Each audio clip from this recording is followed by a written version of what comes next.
Hello and welcome to the lecture for Chapter 5.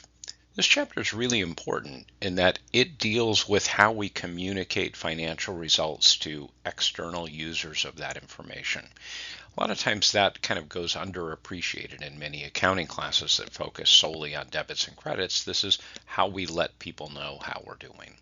So I'll talk a little bit about that, about what companies are required to do and why and how they might choose to go beyond that.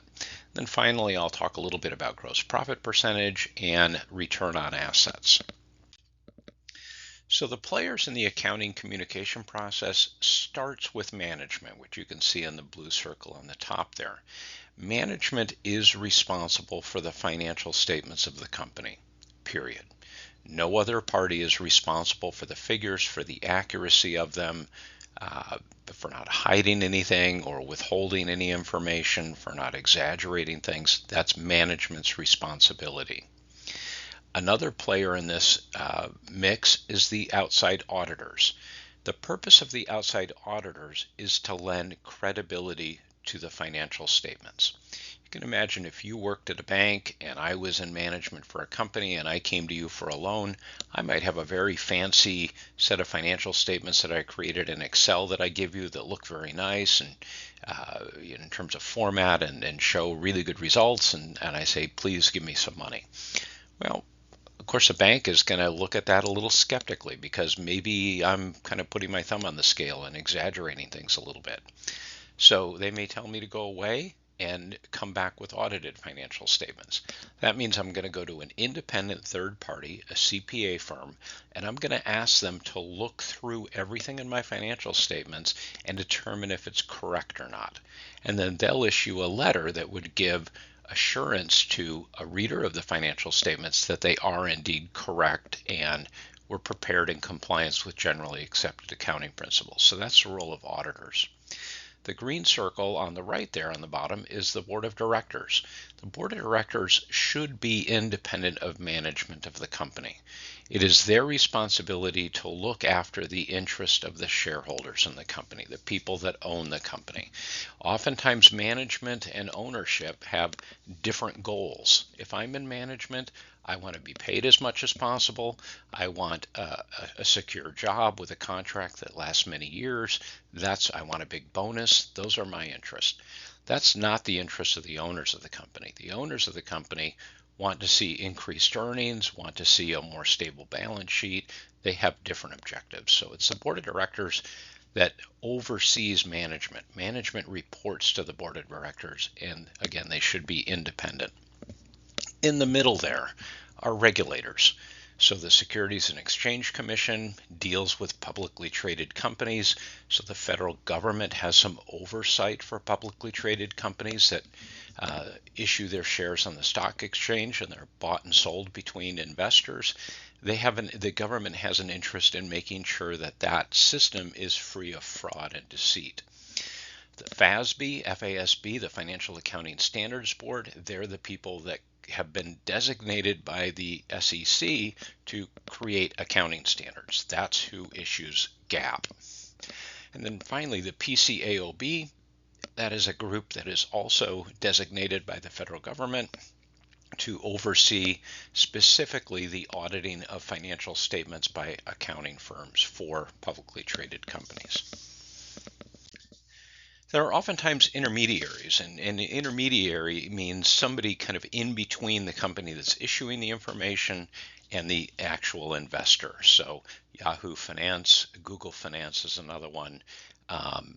All of those kinds of entities, mutual fund companies, they collect information and then pass that on in a maybe a more usable or more comparable format for investors that are doing research. So users of the financial statement there are institutional investors.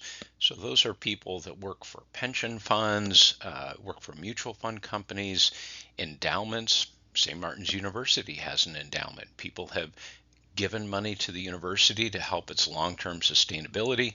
Well, that money is invested. And so the investment company that manages that money, they need to look at financial statements to make good decisions on behalf of the endowment. Trusts operate in a similar way. and again, they use financial information to make investment decisions. Then there are private investors. Private investors could be everything from a wealthy person that is investing their wealth, the money that they've accumulated across their lives, and they may choose to invest in companies, either publicly traded companies like Ford and Microsoft and Amazon, or small local companies that they may choose to invest in.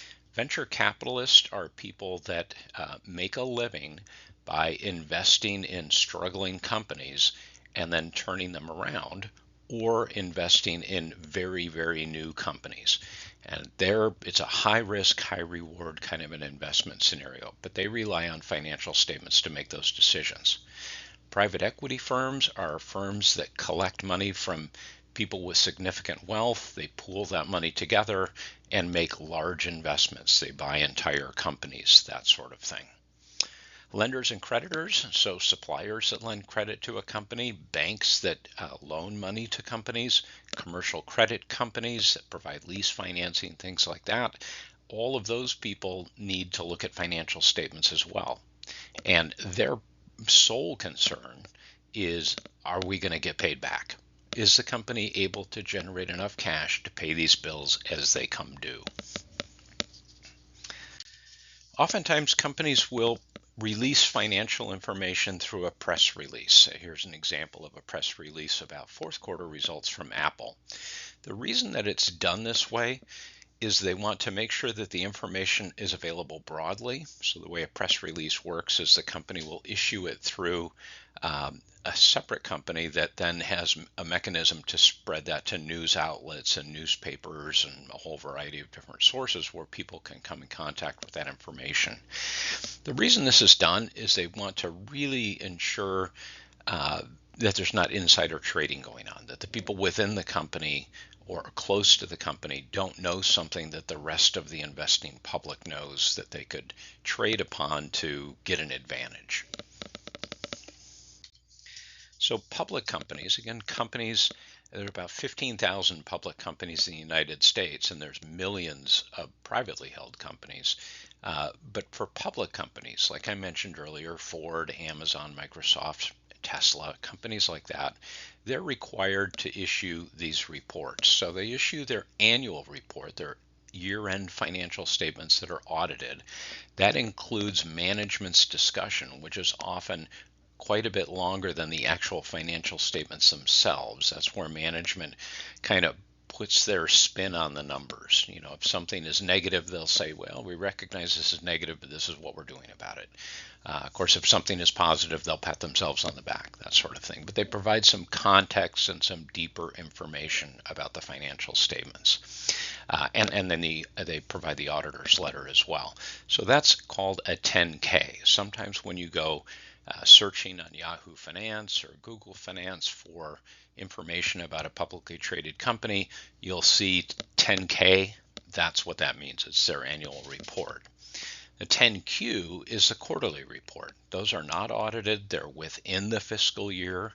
So they're company figures that have not been looked at by an auditor, and they don't have a full-blown management discussion and analysis section, more just keynotes. But that's quarterly information that you can get on publicly traded companies. And then last, there's a Form 8K.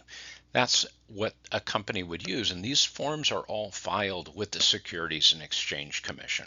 A Form 8K is used to kind of let people know about important events that happen within the company rather than waiting till the next 10Q or the 10K at year end. So maybe they've acquired another company, maybe they've sold part of their company, maybe they've expanded into a new market that they'd never been in before, changing their auditor, that sort of thing. That would be communicated that way. And again, it's in a company's interest to err on the side of communicating everything so they can't be accused of withholding information that investors need to make a good decision. That could result in a lawsuit. ESG reporting stands for Environmental, Social, and Governance, and this is an up-and-coming field that is new in accounting. So a lot of people feel that there's a need to look for information about a company beyond their financial figures. So things like, in terms of environmental, what is the company's carbon footprint? To what extent do they use recycled materials versus virgin materials? How clean is the manufacturing process for the company and for their suppliers? Are they depleting limited resources? Those kinds of things. So are they being kind of responsible stewards from an environmental perspective? That's not found in the financial statements. S for social, that means how are they treating their employees? How are they treating the employees of their suppliers? Do they buy materials from suppliers that use prison labor or child labor? Those kinds of issues. Do they look after the health, safety, and welfare of their employees in a good way? Do they have a lot of turnover, a lot of employees leaving and being replaced all the time? That looks into that. And again, that's not on the financial statements. And then governance is how independent is the oversight of the company. There are some companies where the CEO, chairman of the board, are often the same person. They own a large portion of the company, and they exert an extraordinary level of influence over the company and may make decisions and ram them through that are in their interest, not in the interest of all the other owners. So what is the company doing in that regard? So that's ESG. So companies are now reporting this. And it's like I said, it's kind of a new thing. There's not a lot of standards about how it's to be done, but it is a growing field for accountants because, of course, you need somebody to prepare these figures and present them in a legible way. And you need an outside auditor to look at the figures and say, yeah, they're right. This company is telling the truth. I talked to somebody that works for the state of Washington that manages the investment fund for all of the retirements for state employees, and they're very interested in ESG reporting and using that to kind of guide their investment decisions because they think it's a source of hidden value. As an example, you may have two companies that have the same income statement, the same balance sheet, the same forecasted financial future, but one company is doing really good work in terms of environmental work, good work in terms of how they manage their employees and have strong governance. Another company may be bad in all of those things. Well, the company that's good in those areas is probably going to create more wealth and value long term than the company that isn't. So, but it's may not be reflected in the stock price. So that's the reason for that. So onto the financial statements. So companies will produce consolidated balance sheets. Consolidated means if they have a bunch of companies that they own, it's rolling them all up together and presenting it as one entity. They are normally shown with a comparative year, so this year and the prior year. And notice there's quite a bit of lack of detail. So accounts receivable net, they're not showing the allowance for doubtful accounts. Inventories, they're not showing different types of inventory, those sorts of things. So it's very consolidated type information. And then if you want more detail on those, you'll look in the notes section where it expands upon that.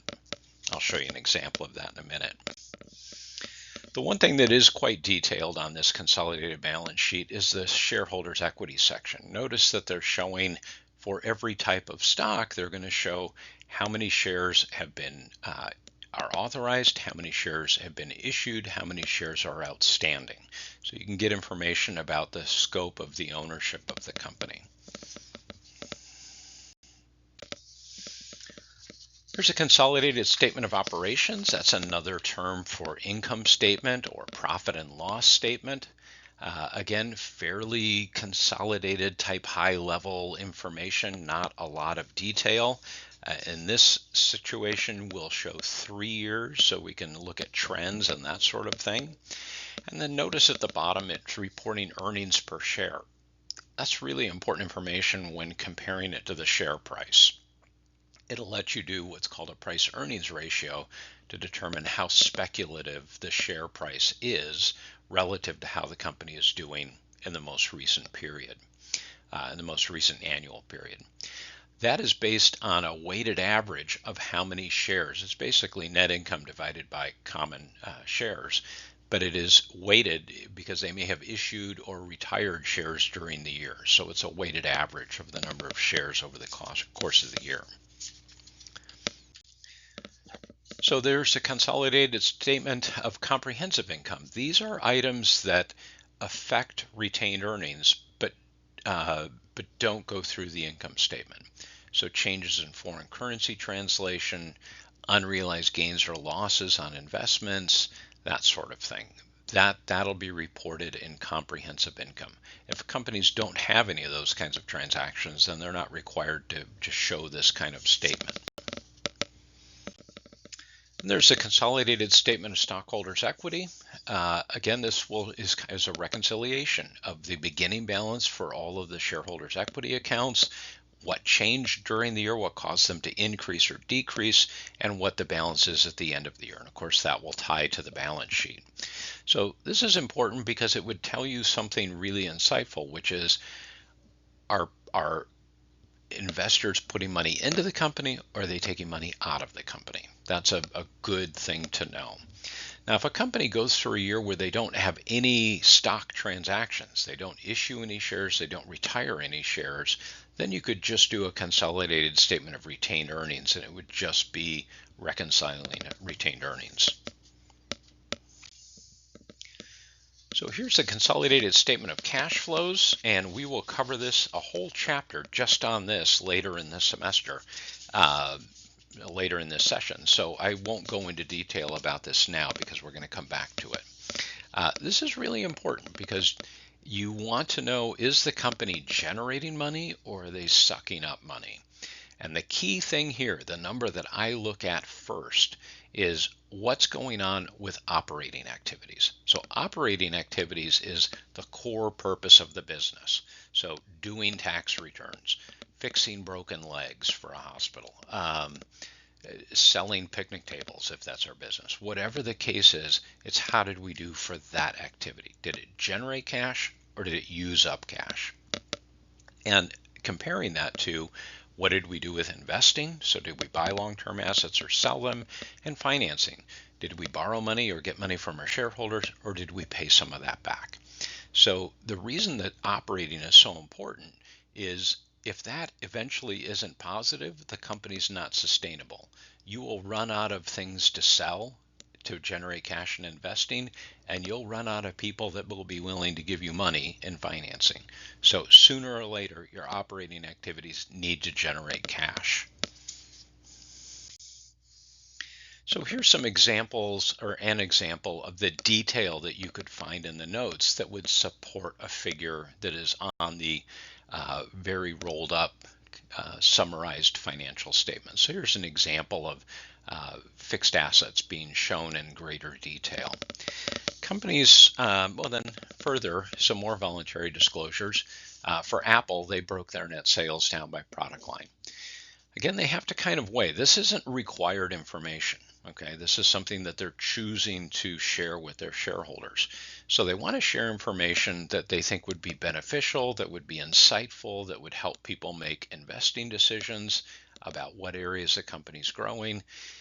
The downside to that is they are also making this information public, which their competitors probably appreciate getting this information and getting a deeper understanding into their competitor. In this case, it was Apple. So the companies need to weigh the pros and cons of what they share from that perspective. So the gross profit percentage is an extremely important number for any merchandiser, so a company that buys and sells inventory, or any manufacturer, a company that buys raw materials and turns them into a finished product. What that tells you is for each dollar of sales, how much is left over after I pay for the goods or that I produced. Okay, so that number should be pretty consistent from year to year, and we would like to see a trend of it improving. Okay, so again, very, very critical number. It's sales minus cost of goods sold is gross profit, and we look at that both in dollar terms, but almost more important, we look at it as a percentage. So what is the percentage of gross profit relative to total sales? Really important number. Return on assets is also an important number. So return on assets divides net income by the average total assets. So if I'm going to give a company $1,000, I want to know that they're going to invest in assets that are going to produce net income that will generate dividends that will give me a return on my investment. That's the objective of looking at this. So what it's saying is, based on all the assets they have, how are they getting a return on those assets? Are the machines that they own making stuff that they sell for a profit? That sort of thing. Of course, it's beyond machines. It's the other companies they invest in, how they manage their cash, how they manage their inventory, receivables. All of that is critical. A more nuanced way to look at this that kind of leads to a better view of what solutions might be is called the DuPont model. So return on assets, ROA, equals net profit margin by total asset turnover. We can also revise that statement to say net income over average total assets. I can take net income divided by net sales, that's my profit percentage, and I could multiply that by net sales over average total assets. So how well do my assets produce revenue? Do I own patents that are associated with products that I sell a lot of? Do I own machines or factories that make products that are very popular and sell a lot? That sort of thing. So the nice thing about separate, you can tell if you've taken algebra that you could cancel out net sales from the denominator and the numerator there, and you'd be left with net income over average total assets, the same formula. But by adding that net sales in there, it allows management to focus on how they can improve return on assets by looking at two different factors. One, how do I improve my profitability for every sales dollar? How do I cut expenses, improve my gross margin, maybe raise my sales price if I can, that sort of thing. And then separately from that, how do I manage my assets to make sure that I'm producing as much in revenue as I can from the assets that I have? Do I have excess inventory that's sitting around? Do I have receivables that aren't being collected? Do I own machinery that isn't productive or should be sold off? That sort of thing. So how can I lower my assets and make them as small as possible so that I still produce the same revenue? That's the question there. So hopefully this has been insightful for you. Please, again, work through the in-class practice, look at the solutions for that, and then attack your homework. Thank you very much. And if you have any questions, please send me an email. Thank you.